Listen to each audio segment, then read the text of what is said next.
groom, Pastor Angel M. Lamosbog Sr. and Mrs. Elizabeth S. Lamosbog.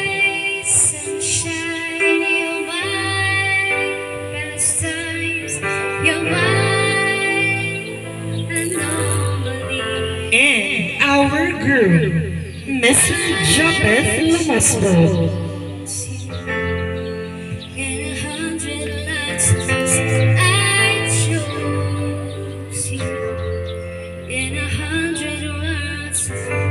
Find you,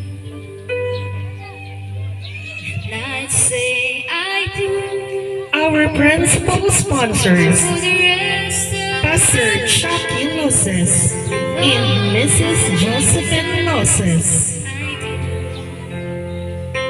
And I believe when the sky is full, I promise you I won't. Mr. Manolet Arcelia and Mrs. Robeline Arcelia. In every moment, every breath you take. Mr. Jimmy Abeliana and Mrs. Marcisa Abeliana.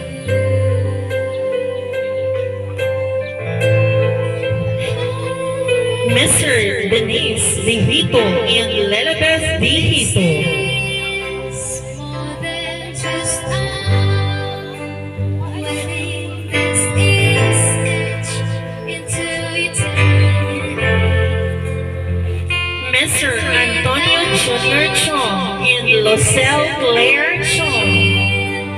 Mountains will be Mr. Jose Fernando and Paulita Fernando. Mr. Rosendo Orsal and Winifreda Orsal.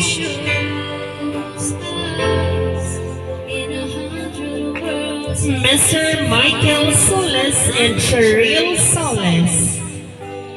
We'd say we do for the rest of our life with all that we have. Mr. Rafael Ipil Sr. and Mrs. Annalor U. Ipil. Annalor U. Ipil. And he comes back riding on. Mr. Ray Ryan Melgar and Glenda Arroyo. Every moment Mr. Rex Milan and Mary Joy Milan. we choose you. Mr. Lauren Ipil and Mary Grace Ipil.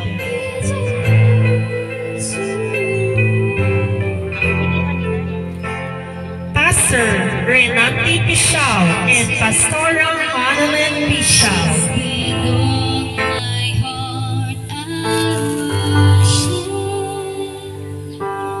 and unto you will sing, for you alone deserve all glory, for you alone deserve all praise.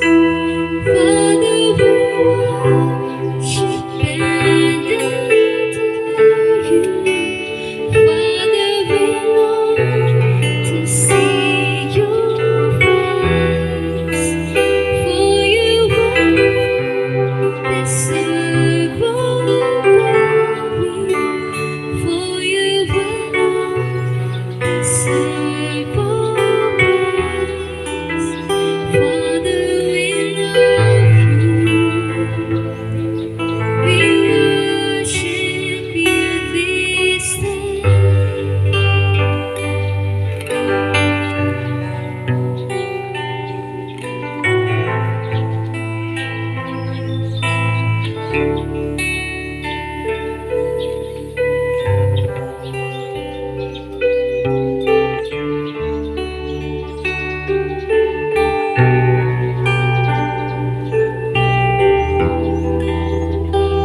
in Genesis chapter 2, verse 18 to 24.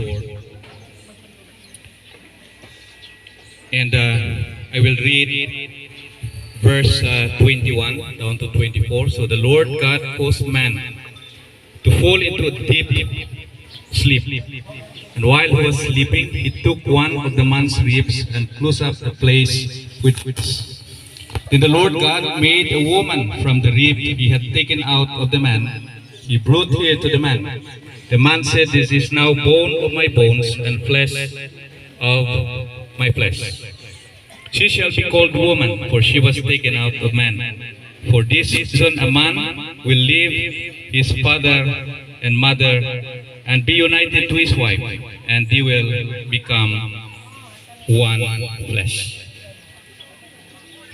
This afternoon, I'd like to give a short message for the couple, for everyone, especially katong mga husband and wife. Dili lang ni sa kaslunon karon, kundi para sad kini sa katong ikasal na, no? Katong mga naminyo na. The scripture tells us that from the beginning, it is evidence that God initiated marriage in the Garden of Eden. Looking a little bit in the context of our passage, after God created Adam, He put him in paradise. We call that the Garden of Eden, where all his needs are provided. However, in paradise, something is lacking. We look at our passage carefully, we notice God's constant monitoring of Adam's activities and actions. Since God is concerned of Adam being person, God looked Adam psychologically and affirmed it is not good for the man to be alone. Hiligyod mayo nga ang lalaki magmagulanon sa iyahang kinabuhi. That's why he decided to make a helper suitable for him. Therefore, he made beasts of the field and of all birds of the air shine upon you and introduced to Adam and be gracious to you. May the Lord lift up his countenance on you and give you peace. Amen and amen.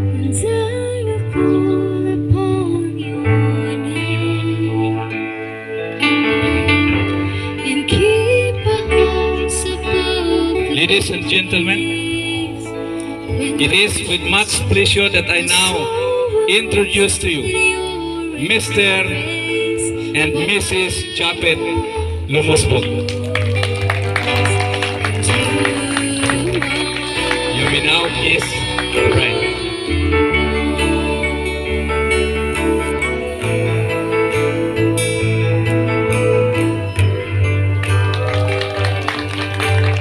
Kontento ba mo sa inyong nakitaan? No? Murag tuhik-tuhik lang ba? So kinanglan nga mag-capture yun sa kamera ang maayog yun nga ang kulo sa inyong kaminyoon karon at usba ninyo. Usba. Kunya ayaw dali-dali ah. Sige.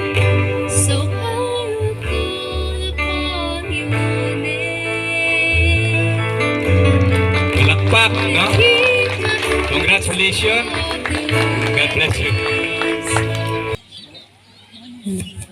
To my best friend for 13 years, finally, we have reached the finish line. God really answered our heart desires. Looking back, it feels like it was just a moment ago, but in reality, so much has changed, especially in our relationship. We literally grew up together. We witnessed each other through all the awkward stages, the joys and the pains and the heartbreaks. The disappointments and the almost in our lives.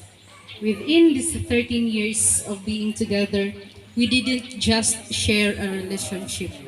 We shared our entire youth. Kay gikan pa ni sa high school.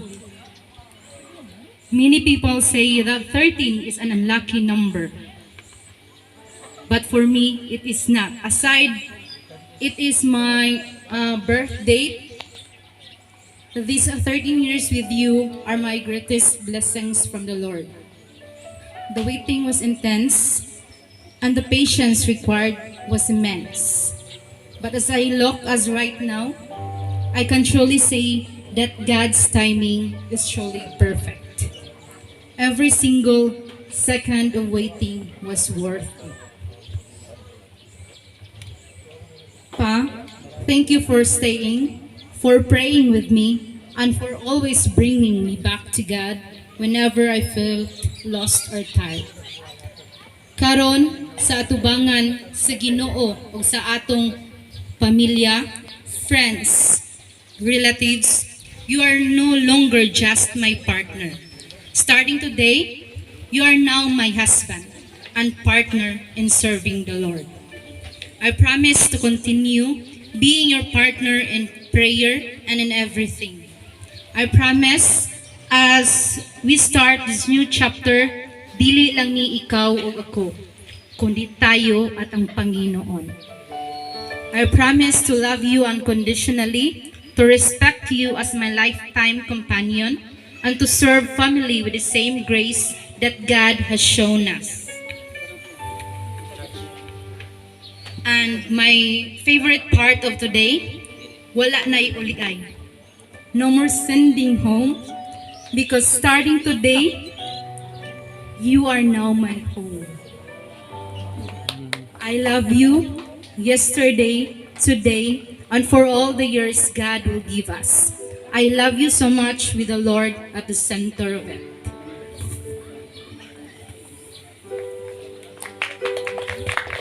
Thank you. Okay, so first things first, I would like to thank God. No? Every day, katong wala pigita, I pray always. No? Kay ba man ka? Sa atong niyagi, di na ako ikuan kay. It's a long kay 13 years ago. Kasi niya, kadlaw nang ta, di ba? So, ang mga ninong diri, kay bawo po sa atong kaagi, hilak sa mata ko. No? Because I remember the first day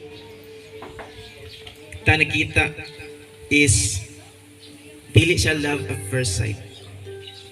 It's like love kay Aaron, matabunan ang painful past. But I thank God, wa ko ni undang og pray. The cord symbolizes infinity, the unending love, binding husband and wife. Total love bleeds to each other like a strong cord that shall never be broken. May I request the Bible?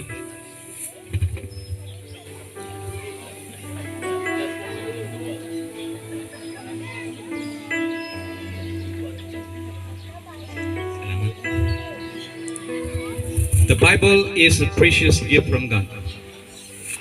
Kung namang galing ka gipangandoy nga gusto nimo madawat, dili ng cellphone or laptop or anything. Dili. O gini pinaka-importante nga dapat ang tao na agyod siya ani. So the Bible is the precious, a very precious gift from God. The Word of God is the firm and sure foundation for the home. Muna nga, sa sulod sa panimalay, ang mugiya o ang himuon na to nga kumpas, mo ning pulong sa Ginoo. Importante ni siya no nga ang husband and wife na agyod aning Bible basahon buntag o gabi aron makit-an sad sa inyong mga anak nga kamo nagabasa o mahimo sad nila kini nga giya sa ilahang kinabuhi. Again, the Word of God is the firm and sure foundation for the home. The Word of God will be the guide, the authority, and foundation stone of your marriage life. Mao gini siya ang mugiyag yun, naidako nga authority, ito ang kinabuhi, mahimong foundation stone sa kaminyoon.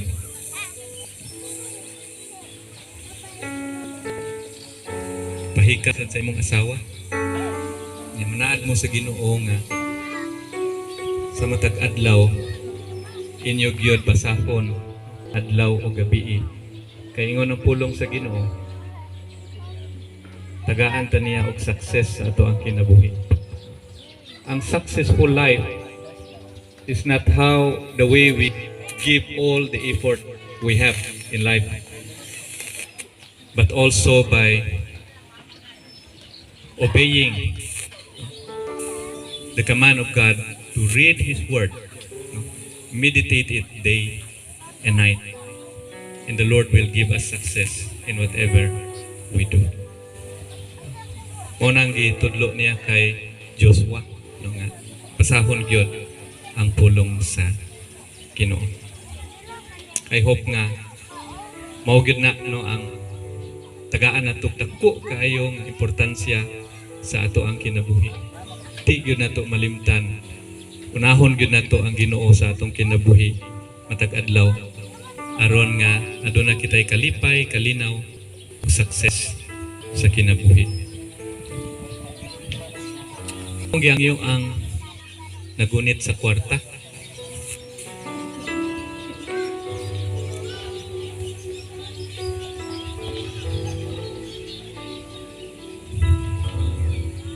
kaning kwarta mo ning giawayan sa Senado karon.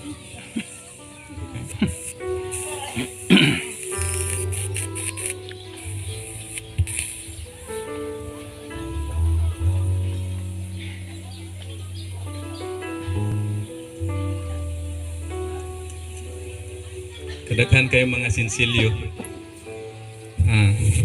Pero tagan-tagan klase sa mga kwarta karon.